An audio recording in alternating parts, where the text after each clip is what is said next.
Ça me fait du bien quand je vois que l'autre se détache et peut vivre sa propre vie, quoi. Mais évidemment, là, c'est vraiment, je me propose qu'une seule miette des implications qu'il y a, mais ne serait-ce que pour l'aménagement des bureaux et l'aménagement de l'entreprise en elle-même. On a parlé de la différenciation entre stress et stresseur, mais après, dans l'état de stress, il faut faire la différenciation entre stress aigu et stress chronique.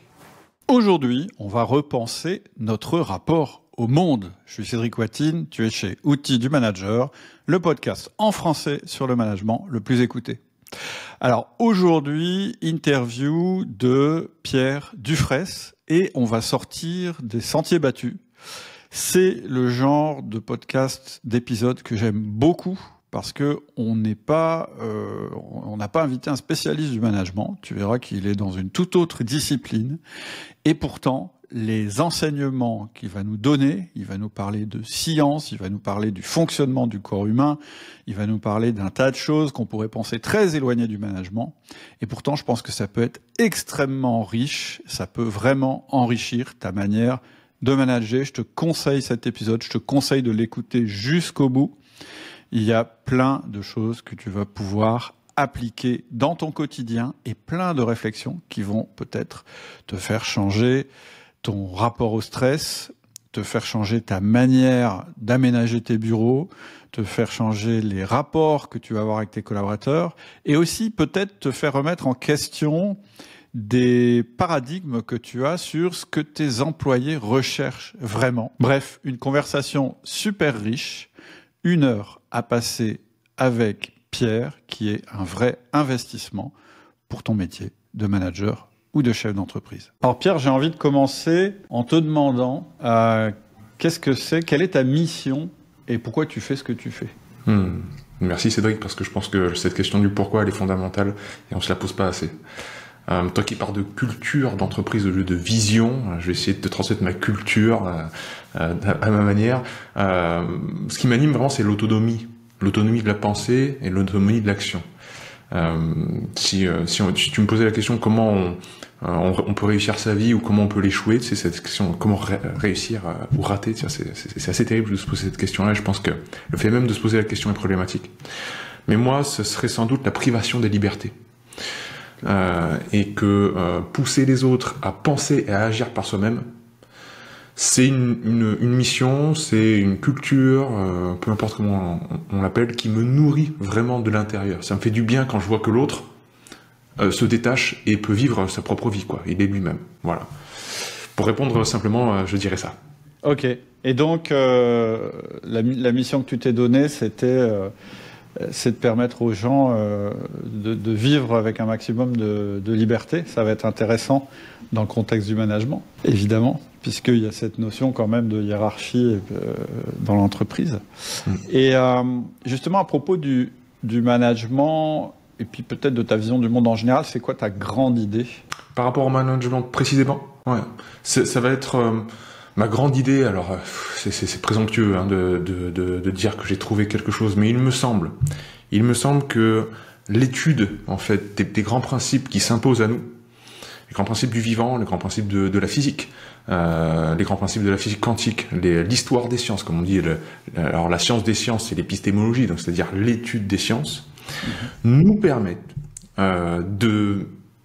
d'avoir des billes de compréhension sur ce qu'il ne faudrait pas faire et ce qu'il faudrait faire dans notre quotidien, et vis-à-vis de nous-mêmes, et vis-à-vis des autres. Et évidemment, dans ce relationnel, ce lien à l'autre, il va y avoir tout le monde de l'entreprise, bien entendu, c'est-à-dire comment tu manages une équipe, comment tu l'encadres, et avec tout ce que ça comporte de, bon, je pose un cadre sur des gens, c'est-à-dire que vraiment, il y a une grosse responsabilité sur moi-même d'en tirer le meilleur parti, qui soit, eux, épanouis, pour être productif et qu'on avance tous dans la même direction. Donc, vraiment, le manager, moi j'ai été manager au Japon, donc dans une autre culture que la mienne, c'est vraiment une position qui est pas simple. Maintenant, je suis directeur d'un centre de formation, bon, bah, c'est toujours un nouveau challenge à renouveler. Comment je mets le degré de liberté derrière ça? Mais il y a des choses, pour retomber sur mes pieds et répondre vraiment précisément à ta question, des choses que je remets jamais en question, c'est je dois respecter les principes biologiques, les principes du vivant, etc. Ce qui veut dire que jamais je vais imposer aux gens de rester 8 heures assis. C'est pas possible pour moi. Toutes les 90 minutes, on met du mouvement, on bouge, on communique aussi. Jamais je vais laisser quelqu'un que je vois depuis quelques jours un peu muet, un peu dans son coin, sans communication. Tout ça, tu vois, qui est un peu, qu'on pourrait dire, du bon sens, comme nous diraient nos grands-mères. Ça, pour moi, ça doit pas bouger. On peut pas transiger avec ça, quoi. C'est les principes, ça s'impose à nous. Par contre, les règles, c'est ce qu'on s'impose à soi-même. Et là, chacun va devoir trouver sa propre règle. C'est pour l'alimentation. On essaie toujours de te vendre le régime machin chouette, le régime truc. Alors qu'il faut vraiment, on le sait très bien, que ça soit adapté à ta personne, à ton âge, à ton sexe, à ta pratique sportive, à ton biotope intestinal. Enfin, il y a trop de paramètres. Donc, il faut individualiser les choses. Donc, on doit trouver ses propres règles, mais sans jamais toucher aux principes. Voilà. Ok. Les principes sont au-dessus des règles. Exactement.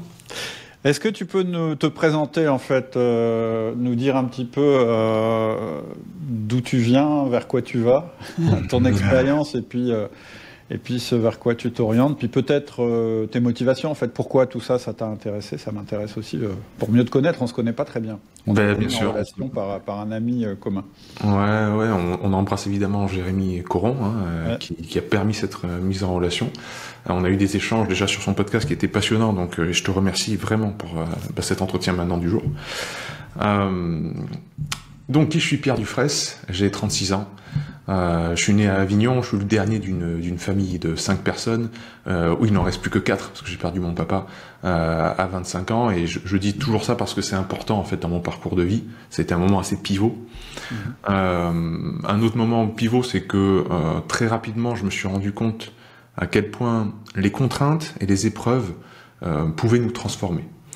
C'est-à-dire que vivant dans un cocon familial assez comment dire, fermé, très proches les uns des autres, je me suis vite rendu compte, petit, que ça allait brider en fait mon accès au monde et mon épanouissement. C'est beau d'avoir des gens qui nous aiment, mais quand c'est trop pressant et quand c'est trop collé, bon, voilà, il y a des limitations. Il y avait trop de sécurité ou trop de confort? Alors oui et oui. Et pas assez d'imprévus, comme on aime en parler dans l'antifragilité qu'on affectionne tous les deux, et pas assez de volatilité, quoi. Et je voyais bien que si je partais loin de la famille, loin de la maison longtemps, pour moi c'était désagréable et c'était une grosse épreuve. Et je me suis dit, tu vas pas vivre comme ça toute ta vie.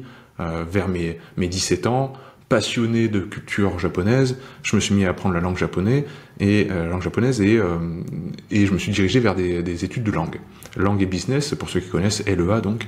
Oui.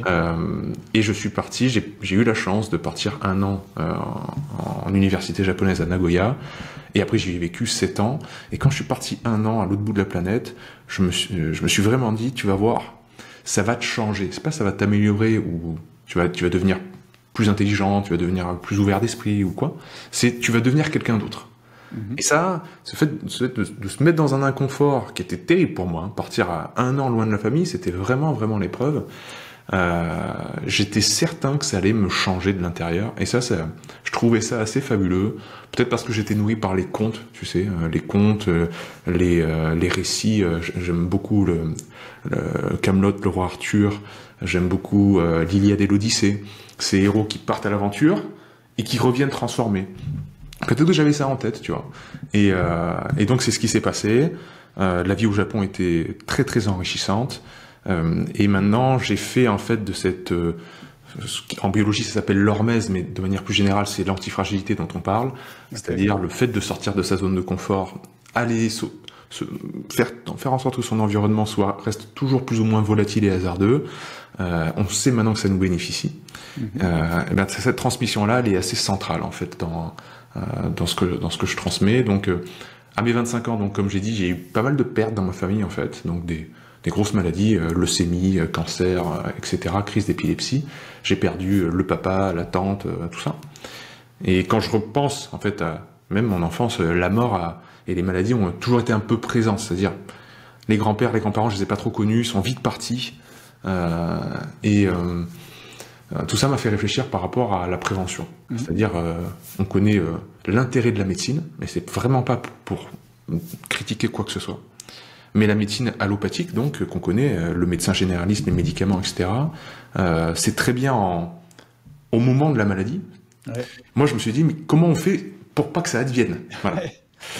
Et donc, là, voilà, très rapidement dans mes recherches, je suis tombé sur la naturopathie, qui est l'art en fait d'aménager son environnement pour justement qu'il n'y ait pas de désordre, de déséquilibre intérieur. Ce qui veut dire apprendre la nutrition, apprendre la préparation physique, apprendre la préparation mentale, la respiration, et en fait, voilà, tout ce qui constitue la compréhension d'un quotidien épanoui. Et qui permet donc la prévention de 90% des maladies, quoi. Voilà, je me suis dirigé vers ça, j'ai fait une formation, j'ai pratiqué, j'ai eu un cabinet pendant 5 ans, et j'ai ouvert des chaînes YouTube et des podcasts, etc. Et très rapidement, des corps médicaux et paramédicaux comme les infirmiers, les infirmières, les ostéos, les kinés, etc. me disaient, mais ça c'est génial, par exemple la nutrition, j'y connais rien, forme-moi. Ou bien la respiration, je vois bien que ça permet une gestion émotionnelle et du stress, ça aussi j'aimerais me former. Et donc on m'a fait la remarque que ma pédagogie et ce que je transmettais était intéressant, et l'aboutissement en fait de tout ça, ça a été la création du centre Naturopathie Hormez, qui est mon centre de formation pour adultes et professionnels. Ok. Et en fait, il y a une question qui m'est venue, peut-être qui est personnelle, mais je la pose quand même. En fait, au départ, tu t'es intéressé à toute cette science du vivant et puis du prendre soin de soi, en fait, finalement. Au départ, parce que toi, tu avais peur de subir le même destin que certains membres de ta famille, ou est-ce que c'était une vocation, tu faisais ça pour aider les autres? C'est rigolo, on m'a jamais posé cette question. Je te remercie de la poser. Ma propre condition ne m'a jamais en quelque façon inquiété. Vraiment, c'était... et c'est même pas en fait pour la personne malade. C'est-à-dire que mon père, quand il a eu cette leucémie, ça a été 2-3 ans de chambre stérile. Et alors pour ceux qui connaissent pas la chambre stérile, ça veut dire que la personne subissant des chimiothérapies, des radiothérapies, des greffes de moelle osseuse, on a tout greffé à mon père de toute façon, des greffes de cellules souches, d'embryons de bébés, enfin bref. On éteint son système immunitaire. Donc on fait une immunosuppression. Donc c'est pour ça qu'on voit les personnes qui perdent les cheveux, qui perdent tout, qui deviennent rachitiques. Et on les place dans des chambres stériles. Et quand on va les voir, il faut vraiment qu'on se désinfecte de la tête aux pieds, qu'on mette des charlottes, des masques, etc. Ça, pendant 2-3 ans, c'est très, très, très, très long. De voir quelqu'un que l'on aime profondément souffrir et d'être incapable de l'aider, toujours dans cette situation de je suis incapable d'aider, je peux rien faire, et t'attends, comme ça, les bonnes nouvelles, les mauvaises nouvelles, etc. En fait, c'est pas que j'en voulais à mon père, c'est que au bout d'un moment, t'as envie de dire aux gens, rendez-vous compte que si vous prenez pas soin de vous, tout votre entourage, toute votre famille va être triste et terrible, se sentir terrible pendant des années. Vous, ok, vous subissez la maladie, et c'est terrible, mais rendez-vous compte de l'impact, en fait. Parce que sinon, on pense que prendre soin de soi, c'est égoïste. Et pour moi, prendre soin de soi, c'est le plus haut taux d'altruisme. Donc, on doit passer en premier. C'est-à-dire, dans l'ordre de priorité, passez en premier. Soignez votre nourriture, soignez votre mouvement, soignez votre respiration. Sinon, les gens que vous aimez, ils vont en pâtir, ils vont être tristes pour vous. Et ça, dans les regards, c'est terrible. C'est terrible. Donc voilà, pour répondre à ta question, c'était me dire que j'allais transmettre des clés aux gens pour qu'il n'y ait pas ce genre de situation-là. Et je pensais surtout aux familles, en fait. Et c'était pas, je vais apprendre pour moi rester en bonne santé. C'est plutôt, comment je fais pour que les familles ne connaissent pas ce que nous, on a connu dans ma famille, c'est-à-dire beaucoup de tristesse et d'impuissance. Un parallèle peut-être qu'on peut faire avec le management, c'est un manager qui prend pas soin de lui, c'est-à-dire qu'effectivement, qui fait pas passer sa santé avant tout, en tout cas un certain niveau de santé mentale, physique, etc. Non seulement c'est pas bon pour lui, mais il le fait subir probablement à son entourage personnel, et aussi il le fait subir à ses collaborateurs. Et voilà, à un niveau divers, mais déjà en étant de ce côté-là pas forcément très exemplaire, et en les incitant par mimétisme ou par désir de plaire à se mettre dans la même situation, Bien sûr. Et puis, quelqu'un qui va pas bien, qui est pas en bonne santé, mentale ou physique, quand il manage, il n'est pas toujours au mieux de ce qu'on peut faire en termes de management. Il est souvent irritable, il est souvent stressé, il est souvent négatif, il se met lui-même la pression, donc il met la pression aux autres. Il est souvent angoissé, donc il angoisse les autres aussi. Donc tu vois, je pense que ce que tu dis, ça peut résonner aussi sur les gens qui nous écoutent, qui peuvent se dire non, mais c'est pas forcément pour vous, ne le faites pas que pour vous, faites-le aussi pour votre équipe, votre environnement et donc votre équipe. Ouais, tout à fait, je te rejoins tout à fait. Le monde de l'entreprise, de toute façon, ça devient très vite une grande famille. Il y a des projections, le manager ou le chef d'entreprise, très vite on projette la figure paternelle ou maternelle. Donc évidemment, vous allez rayonner ce que vous êtes. Et quelqu'un qui est pas en bonne santé, qui est surchargé de caféine, qui est colérique ou quoi, comment voulez-vous que ça instaure une culture d'entreprise saine? Pas possible. C'est sûr. Voilà. Ça paraît évident et pourtant. C'est sûr. Alors, si on rentre, je dirais, dans la partie peut-être un peu ton domaine, le domaine que tu as choisi, qui est celui des sciences du vivant et de l'épistémologie. Donc j'ai appris une définition. Donc l'épistémologie, c'est l'étude des sciences. Si j'ai bien suivi. J'ai appris un autre mot, l'hormèse. Je ne connais pas du tout ce mot-là. Apparemment, c'est proche de l'antifragilité. Ouais. Est-ce que tu peux peut-être commencer par poser un petit peu les bases sans rentrer, sans être trop technique, mais nous dire un petit peu les concepts clés, les méthodologies que tu utilises dans ta pratique? Bien sûr.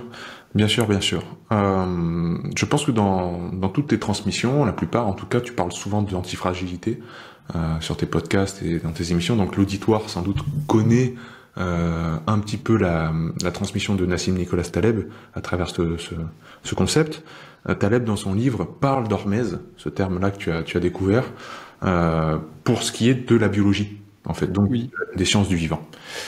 Et l'hormèse, en fait, c'est exactement la même chose que l'antifragilité, mais uniquement pour les organismes vivants, c'est-à-dire, ce thème hormèse, il a été estampillé par Hugo Schultz en 1888, qui était un toxicologue, en fait, allemand, et qui élevait des levures, donc des petits champignons, et quand il s'était rendu compte que s'il mettait une petite dose de poison, ça faisait proliférer les levures, donc les organismes vivants, mais beaucoup de poison tuait les levures. Okay.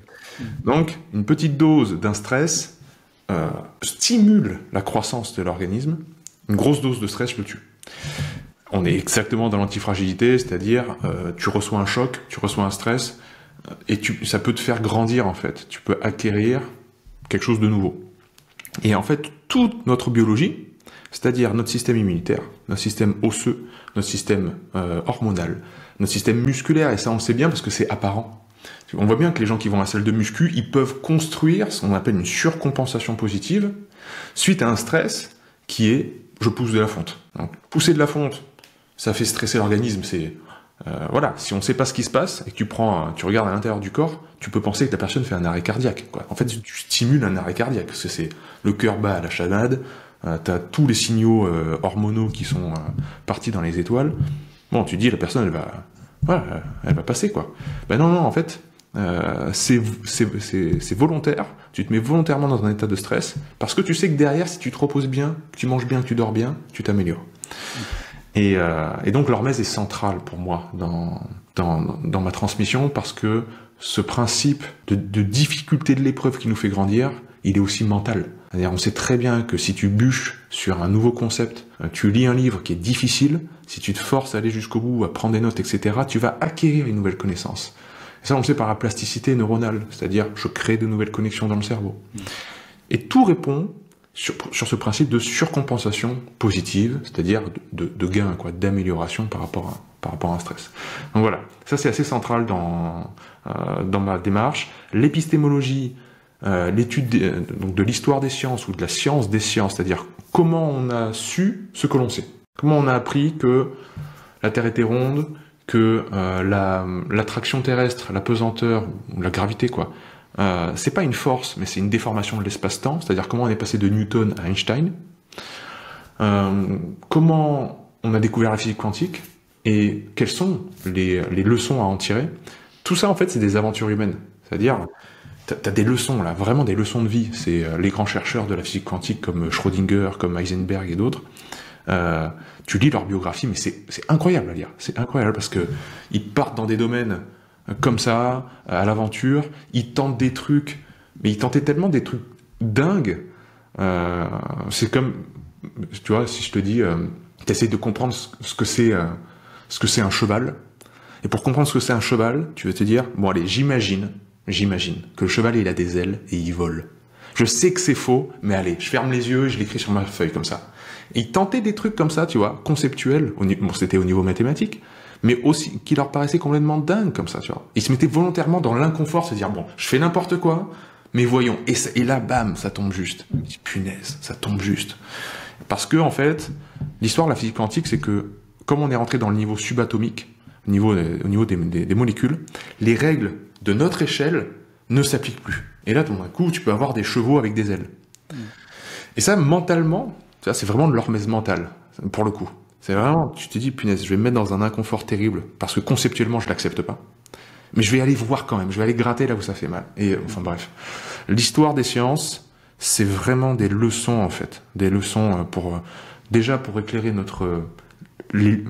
pour bien nettoyer les lunettes à travers lesquelles on regarde le monde. Et ça, ne plus être dans le brouillard, c'est très rassurant en fait pour le cerveau humain. Et ça fait vraiment du bien de comprendre le monde qui nous entoure. Mais aussi pour en tirer des leçons sur sa propre démarche, en fait, son propre chemin de vie. Voilà, donc épistémologie et Hermès, ouais, c'est vrai que c'est au centre de ma façon de faire. Alors, du coup, moi, quand j'entends ça, ça m'intéresse de savoir l'influence sur le management, mais avant, il y a un truc qui me... Tu vois, ça fait naître une pensée chez moi, je suis en train de me dire, mais en fait, le progrès de la société, est-ce que finalement,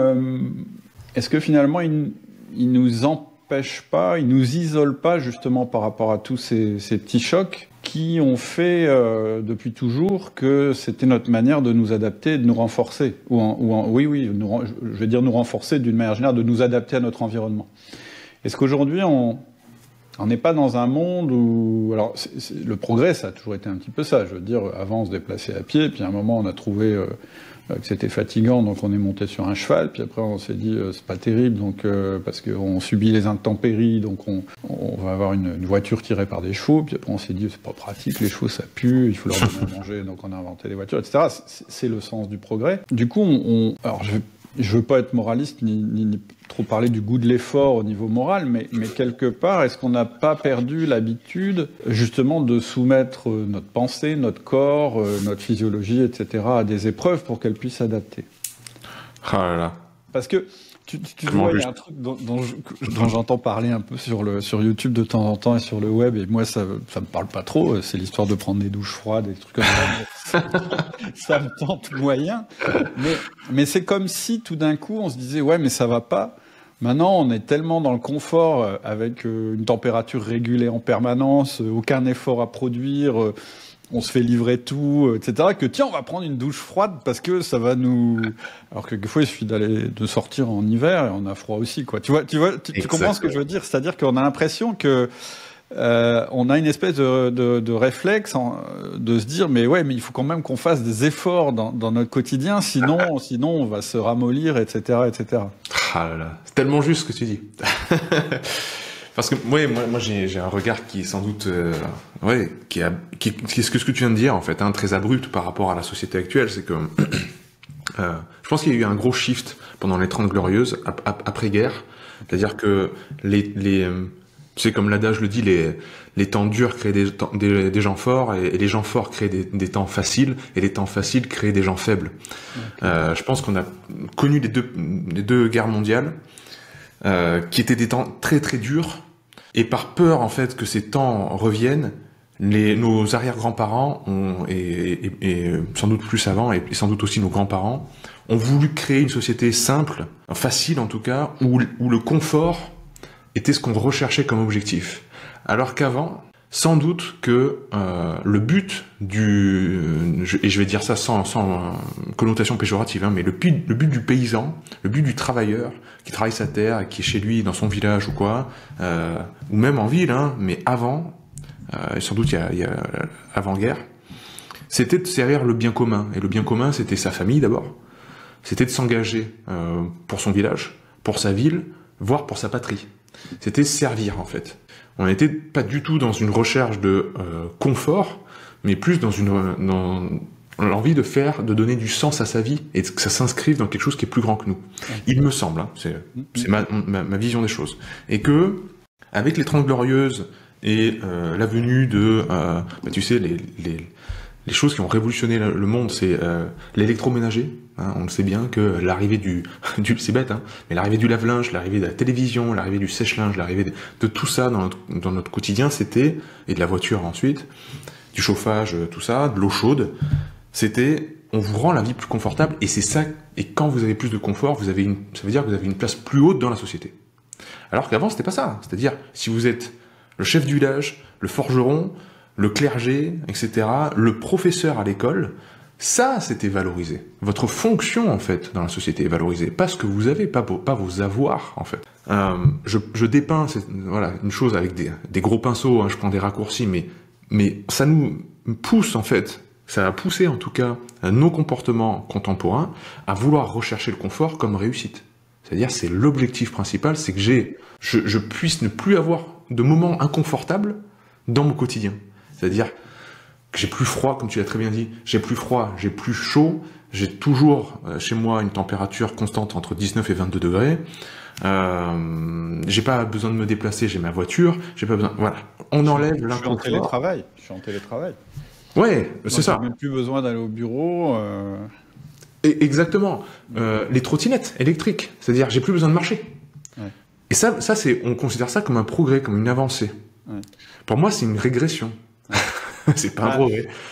Parce que on a vraiment un véhicule terrestre qui s'appelle le corps humain, qui est capable de faire des choses fabuleuses, et surtout, il y a du bonheur, en fait, à trouver, et de la joie dans l'inconfortable.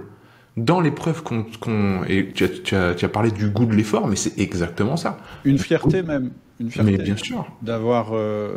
qui on écoute sur les podcasts, qui on admire, qui on lit dans les romans, c'est plutôt des gens qui ont surmonté des épreuves. Mais bien sûr. Je veux dire, la personne qui a vécu une vie complètement confortable et qui finalement a réussi...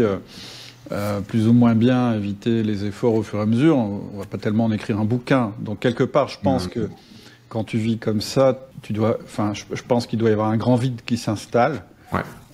Et qui est peut-être la source de pas mal de problèmes. Et j'allais dire, moi j'allais le relier tout à l'heure, tu disais que ce qui te choquait dans la médecine moderne, c'est qu'en fait elle traitait les gens qui étaient déjà malades et elle s'occupait pas de comment faire pour qu'ils tombent pas malades.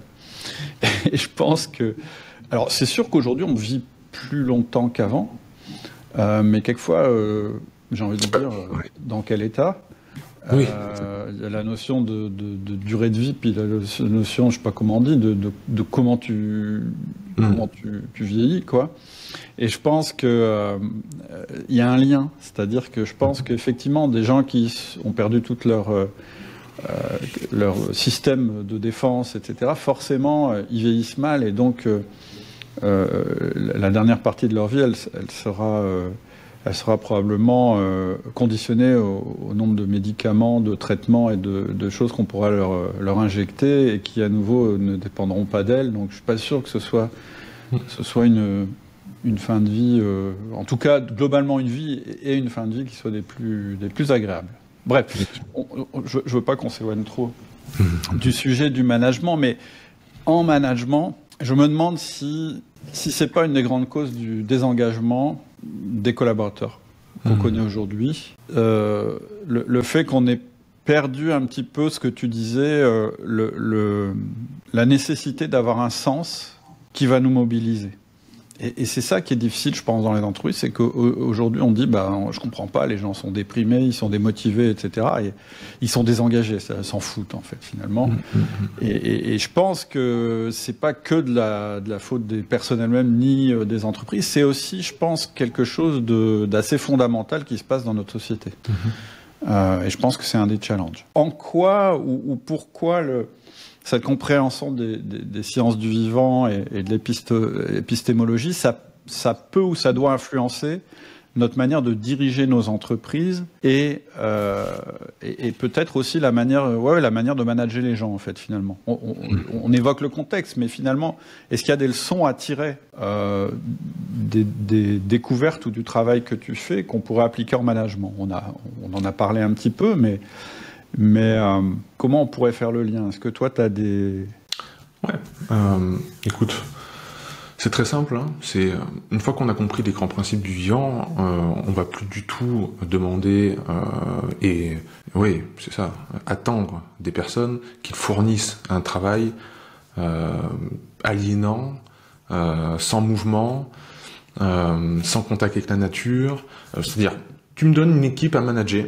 C'est le cas. Hein. Là, j'ai une entreprise à manager qui est vraiment une PME, hein, mais voilà, si tu me donnes 10 personnes à manager comme ça, je vais leur transmettre une culture d'entreprise, comme tu le dirais très bien, c'est-à-dire pas une vision, mais si on veut qu'ils soient motivés, il faut qu'ils ressentent que c'est leur entreprise. Ils bossent pas pour moi, c'est leur entreprise. Et ils s'engagent pas pour un salaire. Parce que s'ils s'engagent pour un salaire, c'est-à-dire qu'ils recherchent le confort. C'est toujours la même chose. Donc on tombe dans le piège qu'on a évoqué tout à l'heure. Donc ils vont pas fournir des efforts pour vous, pour l'entreprise. Ils vont fournir des efforts pour le salaire. Donc moindre effort. C'est-à-dire j'ai juste à attendre la fin du mois. Donc je vais pas m'engager de la même manière. Avoir une culture entreprise, ça permet en fait le goût de l'effort. Ensuite, tu me donnes 10 personnes, mais voilà, on va bosser 90 minutes, puis on va faire une réunion au parc. On va aller voir la nature. On va se mettre dans d'autres situations. Et qu'est-ce que c'est le parc? C'est complètement volatile. Dans le parc, il y a du bruit. Il y a des enfants. Il y a un ballon de foot qui va nous arriver sur la tronche, qui va nous faire rire, qui va décomplexifier une situation où il y avait peut-être un peu une tension entre deux collaborateurs. Mais parce qu'il y a eu un enfant qui est venu jouer entre nous, il y a eu un sourire et finalement, le dialogue se passe. Un parc, c'est volatile. C'est ça qu'on veut. Si vous bossez toujours au même endroit, c'est plus volatile. Vous suroptimisez tout. Faut vraiment penser au-delà du team building, quoi. C'est pas, je fais une semaine de team building tous les trimestres pour que tout le monde s'entende bien. Non, ça marchera pas comme ça. Au Japon, quand je vivais là-bas, on nous imposait, tu vois, c'est pas qu'on nous imposait, mais c'était dans la culture, on savait très bien que vendredi soir, on allait tous boire des coups, voire on allait tous se torcher, en fait, ensemble, parce que c'était nécessaire, en fait, à ce qu'on dise des conneries, à ce qu'on se lâche, à ce qu'on se connaisse mieux, etc. Et après, le lundi, on a envoyé du lourd. Le Japon, ça m'a pris vraiment, à m'inscrire dans le groupe, tu vois, à m'inscrire dans cette culture d'entreprise. Eux, ils vont trop loin. C'est-à-dire que il y a un effacement total de l'individualité. Et ça, c'est une dissolution de qui ils sont, et c'est pour ça que c'est assez terrible. Par contre, ils sont dévoués corps et âme à leur entreprise, quoi. C'est leur bébé, c'est leur famille. Très difficile à transposer dans notre société, hein, parce que ça ne va pas de soi, on va dire, pour nous occidentaux, européens. Eh oui. Voilà, donc la nutrition, c'est-à-dire que si j'ai une cantine d'entreprise, mais je vais pas leur faire manger des pâtes, du pain blanc, tout ça parce que j'ai appris la nutrition. Je sais ce que c'est. Je sais que les perturbateurs endocriniens peuvent complètement déréguler le système hormonal de mes collaborateurs si je leur fais manger. Rien ne sortira d'un sachet plastique. On fera du qualitatif. Mais c'est obligatoire pour moi. Je vais m'adresser, en plus, surtout si vous êtes à la capitale, mais dans les grandes villes ou quoi, vous avez toujours un traiteur du coin qui travaille produits locaux, bio, qui va faire les choses bien. Et puis on aurait des sorties culturelles, on aurait des temps de partage en cercle où pareillement on sortira du cadre des bureaux pour partager juste des retours sur la journée qui vient de se passer ou la semaine qui vient de se passer. Bref, il faut qu'il y ait du lien humain, il faut qu'il y ait de la créativité, du hasard, du silence, des temps de repos et du mouvement.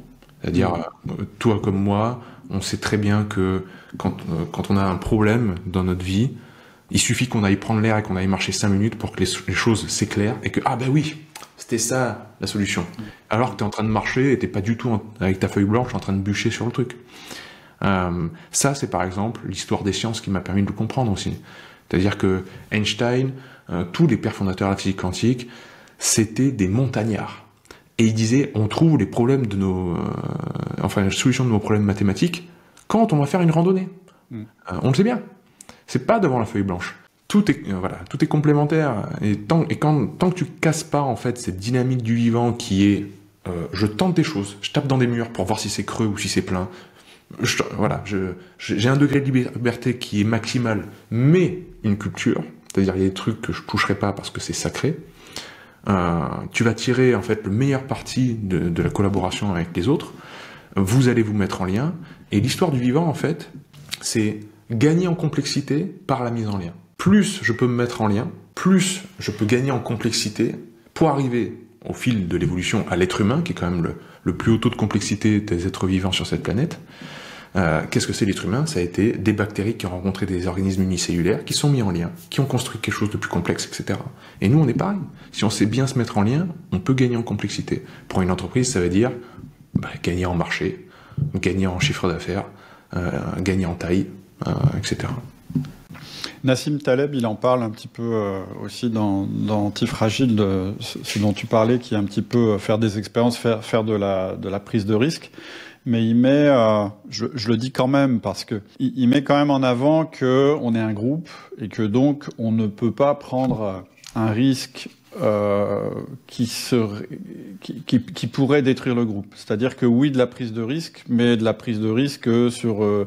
tu sais, il parle de la stratégie des haltères, je sais pas si tu es familier avec ça, où il dit 90%, il en parle d'ailleurs aussi en placement boursier, etc., où il dit 90% de mes actions, ou plutôt de mes placements sont des choses boring, c'est-à-dire ennuyeuses, où j'ai une petite rentabilité, mais elle tomberait et j'ai aucun risque. Par contre, je prends d'énormes risques sur 10% de mon capital parce que je peux perdre ces 10%.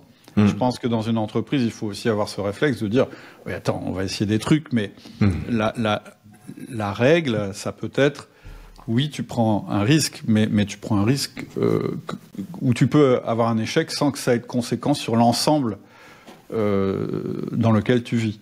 Exactement. Et d'ailleurs, ça s'applique non seulement à une petite échelle sur une entreprise, un groupe humain, mais on pourrait aussi y réfléchir sur la planète. C'est pas forcément le sujet aujourd'hui, mais prendre des risques qui peuvent avoir des conséquences irréversibles à l'échelle de la planète, faudrait éviter de le faire quand même, parce que oui, c'est sûr. Pas de retour en arrière sur ces risques. Tu as bien raison, mais justement, ça me permet de rebondir parce que la stratégie de l'alter, c'est typiquement, vous prenez un risque, vous avez très peu à perdre, énormément à gagner. C'est ça. Et typiquement, c'est l'ingénieur de la Silicon Valley qui, dans son garage, développe un logiciel. Il met 3 mois à le développer, il bricole le truc, mais au bout de 3 mois, il va le présenter à Microsoft. S'il réussit, il vend la licence $2 millions. S'il perd, mais il aura perdu rien du tout. Il aura perdu les 3 mois de travail dans son garage. Ça leur a coûté la perte, la prise de risque est vraiment très minime. Par contre, le gain potentiel, c'est exponentiel. C'est une asymptote positive qui part dans les étoiles. C'est ça en fait. Les 10% de Taleb, faites un truc fou. Et là, dans notre quotidien, qu'est-ce que ça veut dire? Je sors encore du cadre du management, mais pour nous, parce que tu l'as évoqué par rapport aux douches froides, ça veut dire vivez confortablement dans votre quotidien régulièrement, exposez-vous à la nature, au changement de saison régulièrement, mais une fois dans la semaine, allez faire un truc fou. Allez vous baigner dans la rivière gelée ou le lac gelé d'à côté. Et faites un truc fou. En fait, cassez les codes. Parce que ça va nourrir en fait 90% du temps restant. Et vous allez voir que ça va vous faire grandir sur tous les plans en fait de votre être. C'est ça en fait que ça veut dire. Super intéressant. Ça veut dire aussi que on peut le retranscrire dans l'entreprise, c'est-à-dire que ou même au niveau même d'un entrepreneur, tu peux avoir une routine pour 90% de ton business. Ouais. Mais sur 10%, il faut que tu ailles faire des trucs qui paraissent débiles, parce que c'est ces 10%-là qui sont en mesure de faire un saut à ton business.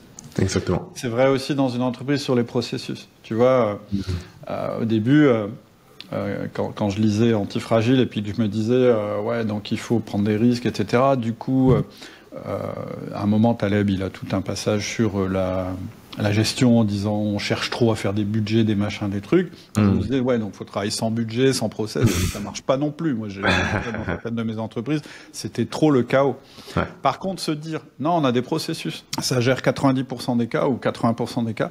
Par contre, dans 10 ou 20% des cas, allez, on y va, on le fait comme on le sent, etc. Et c'est ça qui va nous permettre d'améliorer nos processus. Exactement comme le petit choc dont notre corps a besoin pour pouvoir se développer. C'est-à-dire que les chocs qu'on lui donne, c'est pas en permanence. Tu vas pas rester par moins 10 degrés en permanence. Tu vas y rester. Par contre, tu as un fonctionnement, je dirais, normal, mais tu as ce moment où tu t'exposes, où tu fais un effort qui est extrêmement fort, etc., parce que tu veux déclencher des adaptations de ton système qui ensuite va mieux fonctionner. C'est ça le principe. Et on peut retrouver ça en management, on peut retrouver ça dans une équipe. Après, c'est juste une question d'imagination. J'adore. Pardon, je termine juste sur ça. Vas-y, je t'en prie. Ouais. Ça me fait penser à, évidemment, encore une fois, l'étude des sciences et certains processus de la nature. Dans les fourmilières, on connaît tous, tu vois, elles ont toutes des rôles, les fourmis, les ouvrières, etc. T'as des fourmis, en fait, tu sais, les fourmis, elles sont toujours à la queue leu et t'as toujours l'impression qu'elles ont toutes leur rôle. Ça, c'est vraiment comme une entreprise, tu vois. T'as le secrétaire, t'as le machin, enfin bref, le chef d'entreprise, tout ça. Et ben, t'as des fourmis, il n'y en a pas beaucoup, c'est sans doute 1%, qui font n'importe quoi, qui remontent le sens du courant et qui poussent les autres, qui les emmerdent, tu vois, qui cassent la ligne. En fait, c'est les petits chocs qui permettent à tout le monde d'être aux aguets, en fait, et de se remettre dans la droite lignée. Donc ça, c'est génial. C'est vraiment une leçon, c'est-à-dire, dans ton entreprise, il faudrait que t'aies un gars, c'est un créatif pur, c'est un artiste, tu vois, c'est un fou furieux, il vit la nuit et tout, et tu le mets comme ça, boum, au milieu de tes collaborateurs, pour voir la perturbation que ça va créer, et le changement, en fait, que tout le monde va faire sur le focus dont il a besoin pour son entreprise, pour son travail, pardon, et ce qu'il va pouvoir prendre chez ce gars un peu farfelu. C'est-à-dire, mais en fait, il a une super idée, là, hop, je prends ça, et ça, oui, il s'inspire, tu vois, de gens comme ça. Mais pour moi, c'est une leçon, en fait, de management. Ça peut être quelqu'un de l'extérieur, ça peut être une expérience qu'on fait, un marché sur lequel on va, ou ça peut être chez chacun dans sa mission, parce que je trouve que c'est aussi intéressant à un niveau individuel. Oui. Un fameux moment, un moment où, ouais, allez, je tente un truc, etc., et mon manager me le permet. Ouais. C'est vachement important. La seule règle, si on veut se rassurer en tant que manager, c'est la règle des 10%. Tu mets pas en risque l'ensemble de la société en faisant ce truc-là. Mais tu tentes un truc. Tu vas sur un marché, c'était pas prévu. La mission d'entreprise, c'est d'être dans le domaine de, je sais pas quoi, dans le marché A. Mais hop, tout d'un coup, tu vas dans le marché Z, faire un truc, et puis hop, ça marche. Et tout d'un coup, c'est comme ça que tu découvres un débouché. C'est le principe d'exploration aussi. Exactement. Il y a aussi un autre aspect dans ce que tu fais qui est intéressant. C'est aussi au niveau individuel, c'est-à-dire du développement, je dirais, de soi. Je ne sais pas si on peut dire du développement personnel, parce que maintenant, c'est un mot ça a tellement été utilisé que c'est peut-être pas clair. La bonne... Mais c'est la connexion, tu parles souvent de la connexion de l'individu et de son environnement. Tu en as un petit peu parlé tout à l'heure, mais ça m'intéresserait que tu en parles, parce que on l'a rapidement évoqué avec Jérémy, mais on n'est peut-être pas allé jusqu'au bout. Tu sais, je pense que j'ai beaucoup d'auditeurs qui sont intéressés par le développement de leur potentiel. C'est-à-dire, c'est un sujet qui intéresse beaucoup les managers, les chefs d'entreprise, etc. C'est comment je peux développer mon potentiel, comment je peux être meilleur. Moi, on me dit souvent, mais comment je peux avoir plus d'énergie, être plus organisé, travailler plus en moins de temps, dormir moins. Enfin, tu vois, tous ces trucs-là, il y a d'ailleurs tout un business autour de ça. Ça m'intéresse d'avoir ta vision là-dessus. Alors oui, il y a toute un effet de mode autour de ce qu'on appelle du biohack ou du hack. C'est-à-dire, comme en termes informatiques, on trouve un raccourci, quoi, un shortcut, une formule magique pour, comme tu l'as dit, moins dormir, être plus productif, etc. Moi, je vais citer uniquement mon ami qui est Idriss Aberkan, qui nous dit bien, quelqu'un d'épanoui est forcément productif. Quelqu'un qui est productif n'est pas forcément épanoui. Donc, il faut rentrer dans la case de qu'est-ce qui peut me rendre épanoui. Ça, si on fait cette case-là, la case départ, on est garanti que tout le reste du processus va être productif. C'est-à-dire que la personne qui kiffe son boulot, qui adore tout ce qu'elle fait, elle va en fait te pondre le meilleur des travails. Et toujours engagée dans la culture de l'entreprise. Donc il faut rentrer par cette case-là, et pas par la case « comment je deviens plus productif ?» Tu vois, la question pour moi, elle doit se poser à l'inverse. C'est comment je peux être plus épanoui dans ce que je fais. Là, comme on l'a dit précédemment, les règles du vivant doivent s'imposer. C'est-à-dire que si tu dors pas, si tu t'envoies du café sur dose, tu vas bien comprendre que ça va tenir une semaine, après tu vas être miséreux et tu vas te sentir mal et tu vas être malade, etc. Donc ça peut pas marcher à l'envers. Donc on doit respecter quand même certains principes, dont pour comprendre l'importance d'aménager son environnement proche, voire lointain, c'est comprendre la science donc de la biologie, et notamment les travaux d'un grand chercheur qui est malheureusement décédé en 2001, un chercheur chilien mais qui parlait très bien français si vous voulez regarder des conférences de lui, qui s'appelle Francisco Varela, donc qui s'appelait Varela. Et Varela et son mentor Maturana ont estampillé le terme de autopoïèse pour décrire en fait le comportement d'un organisme vivant. On voyait les organismes vivants avant eux, on les voyait comme individuels, c'est-à-dire certes l'animal mange les plantes qu'il a autour de lui ou mange d'autres animaux, mais bon, il vit dans un environnement, mais il est quand même à l'échelle individuelle, quoi. L'autopoïèse, ça veut dire auto, donc quelque chose qui peut se faire automatiquement, enfin de lui-même. Et poïèse, c'est vraiment pour la création. En fait, c'est un organisme qui co-détermine et qui co-crée son propre environnement. C'est-à-dire, à l'image de nos cellules, en fait, nos cellules qui prennent de ce qu'il y a à l'extérieur, les protéines qui se baladent, le glucose, etc., l'intègrent, fabriquent les gènes, fabriquent les organites, fabriquent tout ce qui est à l'intérieur de la cellule, et rejette ce qui est nécessaire pour que l'environnement, les hormones, etc., perdurent. En fait, un organisme vivant, ça prend soin de son environnement aussi. Et l'environnement a créé l'organisme vivant. Il a créé l'être humain, c'est grâce à l'environnement qu'on est là, mais aussi c'est grâce à nous, les êtres vivants, que l'environnement est ce qu'il est. C'est-à-dire qu'il y a une interconnexion, il y a une non-séparabilité entre les sujets et les objets, entre le monde et nous. Alors ça paraît être des grandes phrases, mais dans les faits, c'est extrêmement vrai. Si je retire le tigre de la jungle, par exemple, c'est plus la jungle. C'est-à-dire c'est la jungle moins le tigre. Le tigre, il a un rôle en fait de gestion, d'équilibre de tous les animaux et de toute la faune et la flore, que si je le retire, ben la jungle, ce sera plus vraiment la même. Et ça risque de créer des déséquilibres. Et on le voit bien, nous, à notre échelle, comme on a fait des bêtises en fait en cultivant la terre, les animaux, etc. Avec, tu vois, j'habite moi dans les Hautes-Pyrénées, le loup devient problématique parce qu'il attaque en fait les moutons, etc., les animaux. Mais l'intrusion en fait de l'homme et la manière dont on a coupé les espaces verts, en fait, ça a créé en fait cette situation-là. Donc, il faudrait se poser des questions sur comment nous, en fait, on gère tout ça. Et en entreprise, c'est pareil.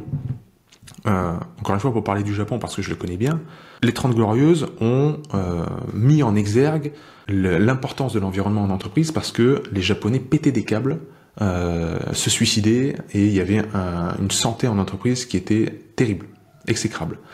Et au vu du nombre de personnes qui tombaient malades et qui se suicidaient, il y a beaucoup de recherches qui ont été faites donc sur l'impact de l'environnement visuel et des objets et des pièces, de l'exposition au soleil et de la nature, etc., dans le monde du travail. Et c'est au Japon qu'on a commencé à parler de biophilie, c'est-à-dire bio, la nature, et philie, c'est ce qu'on aime, c'est-à-dire comment en fait le fait de voir des arbres, un environnement naturel, etc., de respirer les essences qui sortent des plantes, etc., nous rendent en fait en bonne santé. Et que si tu coupes ça, si tu empêches tout ce contact avec la nature, tu crées des gens qui sont de plus en plus malades, physiquement, mentalement, etc. Donc il y a vraiment des leçons à tirer de notre intrication avec notre environnement, ne serait-ce, mais évidemment là c'est vraiment, je me propose qu'une seule miette des implications qu'il y a, mais ne serait-ce que pour l'aménagement des bureaux et l'aménagement de l'entreprise en elle-même.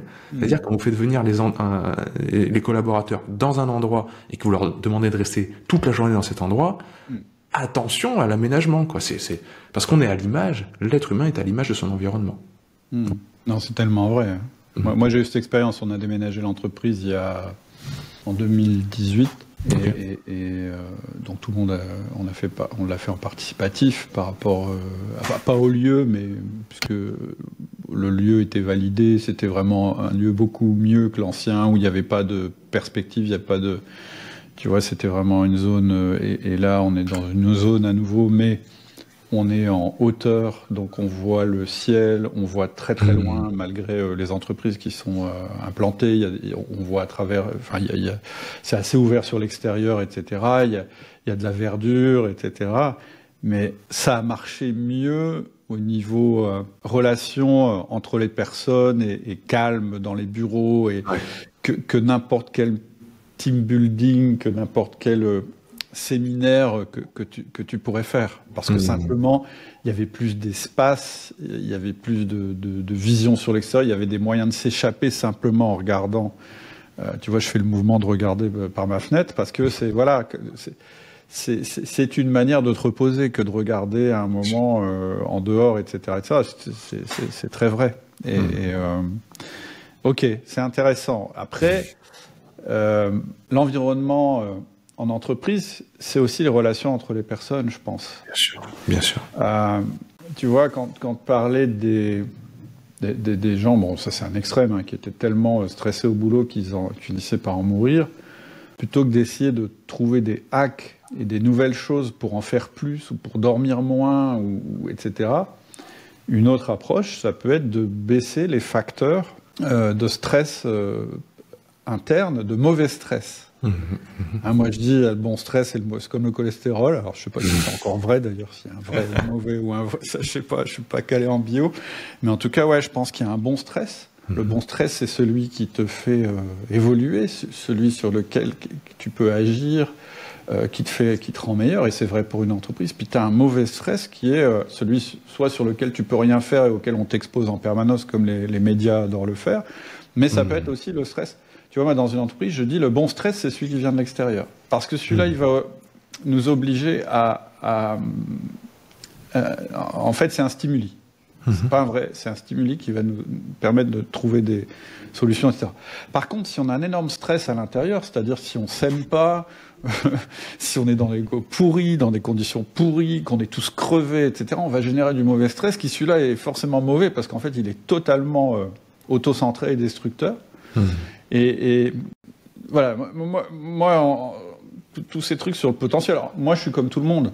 Si je trouve des manières de mieux fonctionner, faire du sport, etc., je suis preneur et je prends et je fais. Parce que, avant tout, ça me met en meilleure santé. Si je peux avoir des techniques pour gérer mes mails mieux qu'en me laissant envahir, etc., je le fais aussi. Mais je suis d'accord avec toi, c'est pas le fondamental. Le fondamental, effectivement, c'est est-ce que mon environnement est déjà est-ce que je fais des choses qui m'épanouissent? Je souscris 100% à ce que tu dis, et ça doit être la recherche du manager.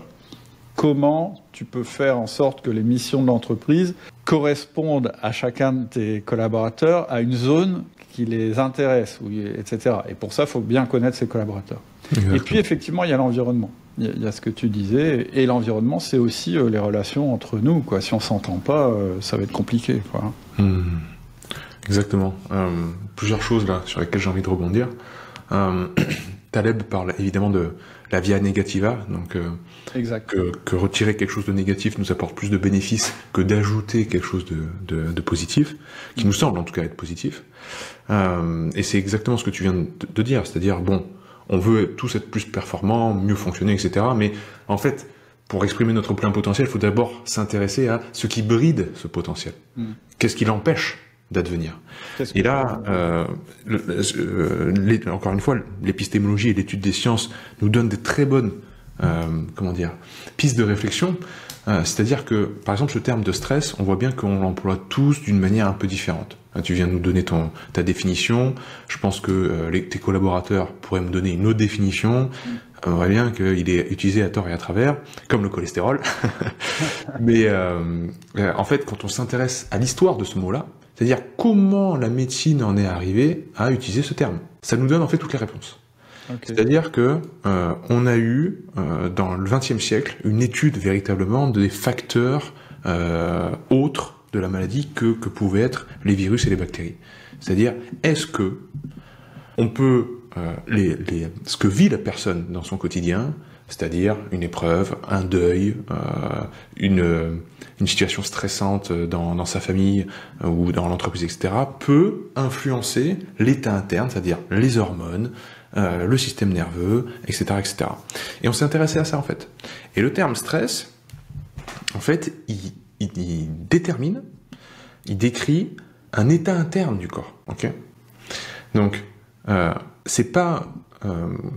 Il y a une erreur de sémantique quand on dit ah ouais, mon patron c'est vraiment un stress pour moi. Okay. Ah non, le patron c'est ce qu'on appelle un stresseur. Donc ce qui est externe à vous, c'est des stresseurs. Et là il y en a de différentes natures. Donc stresseur purement psychologique, stresseur physique. Si je vais dans le bain froid avec des glaçons à 0 degré, c'est un stresseur physique. Stresseur psychologique, bon ben votre patron vous engueule ou votre collaborateur vous insulte. Stresseur physique. Stresseur mental, pardon. Mais la réponse interne, c'est toujours le stress. Que ce soit un bain froid, que ce soit une immobilité sur votre chaise pendant toute la journée, ou que ce soit quelqu'un qui vous crie dessus, le corps ne sait répondre il n'y a qu'un seul bouton pour le corps, hein, c'est stress. Et stress dans le corps, quand c'est chronique, quand c'est là installé depuis longtemps, c'est généralement, ça veut dire hormone cortisol. Cortisol, voilà. Il a un bouton, cortisol. C'est tout.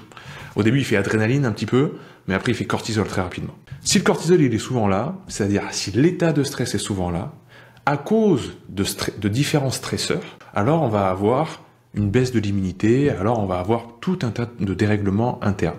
Donc, la stratégie, ça va être de se dire, est-ce que je diminue les stresseurs, le nombre de stresseurs dans mon entreprise, ou est-ce que je joue sur la gestion du stress interne de mes collaborateurs ? Parce que tu peux très bien ne pas changer les stresseurs.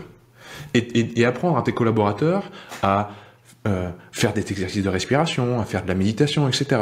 Mais tu joues pas du tout la même chose. Hein. Okay.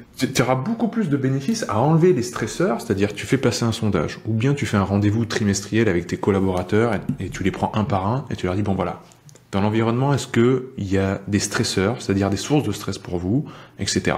Et la personne, il faut pas qu'elle te réponde, ah oui, mais à l'intérieur, j'arrive pas à me calmer. Non, je vous demande pas ça. Je vous demande, qu'est-ce qu'il y a dans l'environnement de l'entreprise qui vous fait stresser ? C'est quoi le déclencheur ? C'est quoi le déclencheur, exactement ? Qui est tout le temps, un petit peu tout le temps là, etc. Et peut-être qu'elle va vous dire, bon bah oui, c'est ma relation avec Monique, parce que Monique, elle est pas sympa, etc., etc. Bon, ok, là on touche quelque chose. Mais c'est différent, tu vois, de faire un focus sur l'état interne et la gestion interne et l'état externe. Enfin, en tout cas, les facteurs stressants. Et le truc à retenir aussi, c'est qu'on a tous des stresseurs différents. Peut-être que Monique, c'est un stresseur pour Micheline, mais que pour Cédric, alors lui, Cédric, Monique, c'est sa meilleure amie. Et peut-être que la musique aussi qu'on met dans l'entreprise, pour certains, ils adorent ça, pour d'autres, c'est un stresseur. Donc là, il faut individualiser. Et les stresseurs, donc c'est individualiser. L'état de stress, c'est chacun le sien. Et donc, on arrête en fait de mettre des cadres uniformes parce qu'on a vu que Apple faisait ça ou que Google faisait ça, donc on va faire pareil. Et t'instaures des outils comme ça ad hoc. Non, c'est pas comme ça que ça marche. Il faut vraiment s'intéresser à l'humain. Et donc, tu vas revenir toujours à comment on sait ce que l'on sait, comment on a su ce que l'on sait, comment on a appris tout ça. Quels sont les principes sous-jacents de la physiologie pour, en fait, en découler des règles et des comportements. Voilà. Alors après, tu peux faire une étude, puis dans ce qu'on va te remonter, il y a des choses sur lesquelles tu peux agir, effectivement. Puis il y a des choses sur lesquelles tu peux pas agir, ou peut-être sur lesquelles, moi j'ai envie de dire, il faut pas agir. Parce que, je reboucle, si tes collaborateurs, ou si tu penses que tes collaborateurs, ce qu'il faut, c'est leur éviter les stresseurs, je vais plus dire le stress maintenant, moi je pense qu'il y a des stresseurs qui sont super utiles. D'ailleurs, c'est le principe de l'antifragilité. Par exemple, si tu les coupes des informations, si à chaque fois que quelqu'un remonte du terrain, qu'on est en train de se faire bouffer par un des concurrents, et qu'à chaque fois, toi, en tant que dirigeant ou en tant que manager, tu fais taire cette personne en disant « Non mais taisez-vous, je veux plus vous entendre dire ça en réunion, vous allez stresser tout le monde, parce que toi, ça te stresse, ou que devant tout le monde, tu dis, non mais écoutez, Jean-Pierre, arrêtez, on n'a pas peur, qu'est-ce que c'est, vous êtes une chochotte, etc., etc. En fait, ici, là, tu loupes une opportunité, certainement, de faire que ton entreprise s'adapte. Oui. Et dans ces cas-là, je pense que... Mais je te soumets la question parce que là l'idée, c'est pas de changer le stresseur. C'est peut-être de travailler sur la réaction au stress. Exactement. C'est-à-dire d'apprendre aux gens quoi faire de cette information. Parce que effectivement, si tu leur fous l'info... J'avais fait un podcast il y a longtemps qui s'appelle « Le sens de l'urgence », qui était tiré d'un bouquin de Cotter, qui est un consultant d'entreprise, qui disait que dans les grosses boîtes, en fait, on rationalise tout dans le sens, rationalisé au sens anglais du terme, américain du terme, où on dit non mais ça se passe comme ça, mais c'est normal, on peut rien y faire. C'est-à-dire que lui se battait contre ce dont Nassim Taleb parle aussi, c'est le truc de se dire mais non, de toute façon on est trop gros, il peut rien nous arriver. Ouais. Et donc du coup, tu as pu justement ces stresseurs qui te permettent de t'adapter. Et donc on avait fait tout un podcast là-dessus pour dire mais comment remettre le sens de l'urgence dans l'entreprise, comment faire en sorte pour que nos collaborateurs se disent ah mais si, mais là il faut faire quelque chose, il faut sortir de nos zones de confort, etc. Donc tu vois, je pense qu'il y a aussi cette notion-là, en tout cas en entreprise, de dire alors je vais le dire autrement, il y a les bons stresseurs et les mauvais stresseurs. Les bons stresseurs, il faut les utiliser justement pour s'adapter, quoi. Exactement. Tu as mis le doigt sur quelque chose de fondamental, et c'était le deuxième effet qui se coule, j'ai envie de dire, la deuxième définition qu'il fallait donner, c'est qu'on a parlé de la différenciation entre stress et stresseur, mais après, dans l'état de stress, il faut faire la différenciation entre stress aigu et stress chronique. Alors, en physiologie, on parle de ça. Est-ce que la réaction, et là c'est vraiment l'hormèse, donc antifragilité, le stress aigu, puissant, aigu ça veut dire qu'il est puissant et court dans le temps. Donc la réaction elle est puissante du corps, et c'est ce que tu as dans le bain froid, la douche froide, le sport, c'est-à-dire tu te mets dans l'inconfort, mais tu restes pas toute la journée, ça dure peu de temps, par contre c'est intense, et le rebond de ça, physiologiquement, c'est un gain, c'est une amélioration. Donc ça c'est bon, ça on le veut, c'est exactement ce qu'on disait tout à l'heure, c'est-à-dire de temps en temps, faut se mettre dans cet inconfort-là. Celui qui a, dans le corps humain en tout cas, à évincer, c'est vraiment le stress chronique. C'est celui que je disais dont je parlais tout à l'heure, ça veut dire, le truc il est tout le temps là, il n'est pas très puissant, mais par contre il est latent, il est tout le temps un peu, toute la journée là. Ouais. Et donc, ton collaborateur est en état de stress, pas fort, hein, mais quand même constant toute la journée, il a ses niveaux de cortisol qui augmentent, ça peut être un truc aussi tout bête qu'une engueulade en fait, il s'est engueulé et il y a un rapport qui est avec son collaborateur qui est juste à côté, qui est vraiment... ouais, c'est pesant quoi. C'est pesant, voilà, c'est pesant, ça passe pas... Et ça lui prend la tête, et il y pense toute la journée, même si ça l'empêche de dormir. En fait, c'est ça qu'on veut éviter. Par contre, on veut le moment où, comme tu l'as dit, t'as un consultant externe qui arrive dans l'entreprise, et qui dit, non mais là, votre manière de travailler va pas. Les gars, faut qu'on change, vous voyez bien, ça marche pas. Et là, il met un gros coup de pied dans la fourmilière. Peut-être que ça, c'était nécessaire. Et ça a mis un gros coup de stress à tout le monde qui dit, oh punaise. Et un gars de l'extérieur, il arrive et il dit qu'on travaille pas bien, mince, bon, on va se remettre en question. Ça, en fait, peut-être qu'il le fallait, ce coup de violent, là. Mais il est aigu, court dans le temps, et le gars, il va pas rester toute la journée à leur taper sur la tête. Donc il faut bien évaluer stress aigu et chronique, et parce que, physiologiquement, on est très bien adapté pour encaisser quelque chose de fort, et rebondir derrière, plutôt que la sensation qu'il y a un tigre derrière la porte toute la journée. C'est ça, en fait, qu'on veut éviter. Voilà. Super intéressant. Tu vois, moi, je pense qu'on touche un autre truc du doigt, là, qui est intéressant. C'est que, en fait, c'est pas le confort que tu dois chercher pour tes collaborateurs. Et je pense que c'est pas ça qu'ils viennent chercher dans ta boîte. Ils veulent pas une boîte où j'allais dire un gros mot, mais où tu t'ennuies parce qu'en fait, rien ne change, c'est toujours les routines, etc. Je veux dire, ça crée du stress, cette situation-là. Oui. Il faut qu'il y ait de l'effort, il faut qu'il y ait du stress, mais pas du stress destructeur, etc., etc. C'est ça qui rend notre job passionnant. Exactement. Sinon, t'as rien à raconter quand tout à l'heure, je prenais l'exemple du mec à la fin de sa vie. Ouais, moi, je suis super content, j'ai réussi ma vie, j'ai une vie super confortable. Ok. Ça n'arrivera pas, ça. C'est pareil, le mec qui rentre à sa maison et qui dit « je suis super content de mon travail, il s'est rien passé aujourd'hui, ouais, c'était génial ». Non, je pense que les gens ne recherchent pas ça. Non. Et je le dis en management aussi parce que tu vois, je veux pas qu'on se trompe. Le rôle d'un manager, c'est pas non plus qu'il arrive rien à ses collaborateurs et que ce soit super confortable tout le temps. Et en plus, ça marchera pas. Hein, c'est pas comme ça que tu obtiens des résultats. Mais il faut pas tomber dans l'excès inverse et devenir un stresseur. Et j'aime beaucoup ton image, ça me fait penser à une autre personne que j'avais reçue dans le podcast qui nous avait parlé du management avec les éléments chinois, qui nous disait le manager c'est le feu, c'est l'élément feu. Et il dit l'élément feu ça peut éclairer, ça peut réchauffer, mais ça peut brûler aussi, ça peut cramer. C'est-à-dire que si tu es tout le temps en train de dire mais ça va pas, etc., tu vas brûler tes collaborateurs. Mais il faut quand même qu'il y ait ce moment où tu dises non mais là ça va pas, il faut que ça change. Ce coup de stress-là, ce coup de dire non, là, il faut que ça change, c'est de ta responsabilité de manager. Exactement. Non, mais on veut des aventures. On veut tous vivre une aventure, une quête, quelque chose où il se passe des choses intéressantes. Si on va on va voir un film au cinéma, on veut pas que le héros, il lui arrive rien, enfin. On veut qu'il se passe plein de choses. On veut qu'il tombe, qu'il se casse la gueule et qu'il se relève. Donc, on peut pas promettre une vie en entreprise qui ne ressemble pas à ça. Voilà, c'est clair. Je te rejoins totalement. Super intéressant. Bon, je pense qu'on arrive à la fin de notre conversation. Je trouve qu'on a abordé plein de sujets vraiment intéressants. Le but, c'est pas forcément de vous donner des solutions toutes faites. C'est simplement d'ouvrir votre esprit. Et puis, moi, tu vois, ça m'a fait des déclics. Tu vois, on n'a pas parlé beaucoup de management, mais en fait, c'est exactement ce que tu dis, il y a des principes.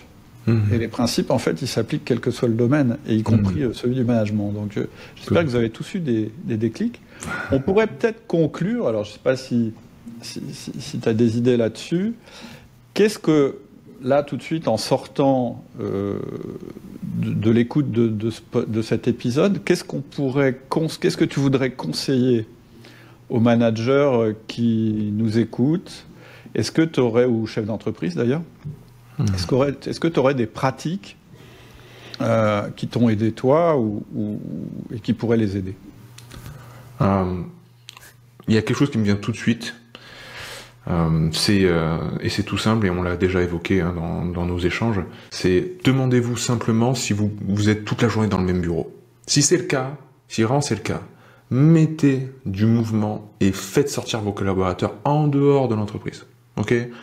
Ça peut être tout simple, mais un moment dans la journée, maintenant on instaure que quotidiennement, on se retrouve tous, hein. C'est pas on y va à 4-5, on se retrouve tous dans le parc, on se retrouve tous ailleurs, on sort et on échange. Et même mieux que ça, on va allier l'utile à l'agréable.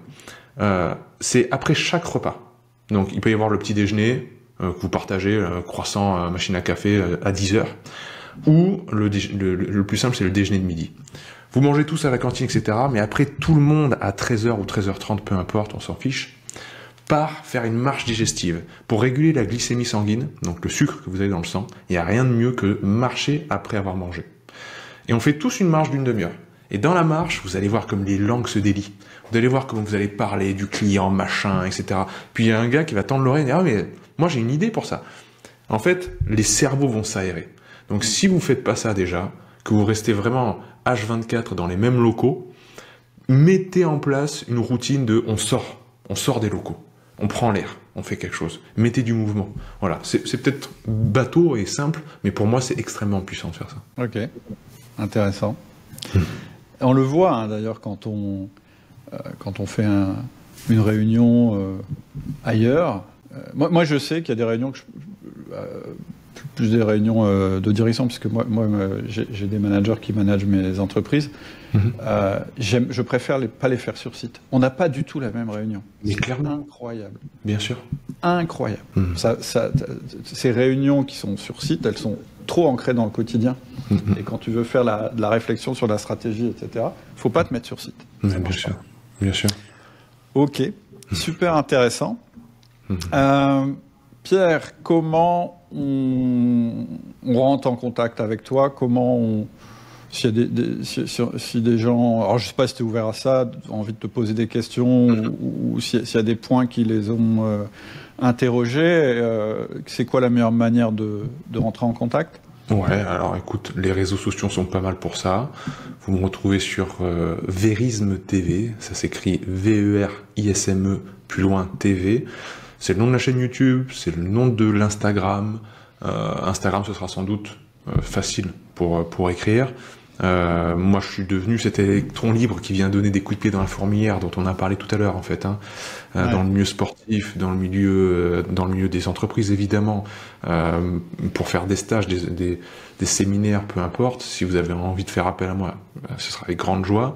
Après, évidemment, pour les auditeurs qui veulent s'inscrire dans un cursus sur le long cours, se former pendant 18 mois, voire 2 ans, il y a mon centre de formation qui s'appelle le Centre Naturopathie et Hormèse. Ça, vous le trouvez sur www.hormèse.com. Et là on s'inscrit vraiment dans un cursus donc qui peut prendre plusieurs années, mais où on apprend tout ce qu'on a défriché avec toi, Cédric, aujourd'hui, c'est-à-dire les lois du vivant, les neurosciences, les sciences comportementales, voilà. Ok, on mettra tout ça de toute façon en descriptif sous le podcast ou sous la vidéo que vous êtes en train de regarder. Je te remercie infiniment, j'ai trouvé ça super intéressant, ça nous a un peu sorti de nos habitudes, mais c'était l'objectif, c'était le but. Je trouve que c'est intéressant de le faire régulièrement, je te remercie. Merci beaucoup, Cédric, vraiment. Et puis de toute façon, on reste en contact, on aura peut-être l'occasion d'échanger à nouveau. J'espère bien. Merci, vraiment. J'espère que tu as aimé cet épisode et que tu as eu des déclics et des prises de conscience. C'est l'objectif de ce podcast. Si c'est le cas et que tu vas aller plus loin avec moi pour passer à l'action, parce que sans action, la réflexion ne sert à rien, je te propose une série de mails spécifiques qui sont en lien avec le sujet abordé par cet épisode. Ils vont te permettre de bien ancrer les idées et de passer à l'action. Et si tu veux aller encore plus loin, je te proposerai une formation. Il te suffit de cliquer sur le lien en descriptif et de me donner ta meilleure adresse email. À bientôt. Salut.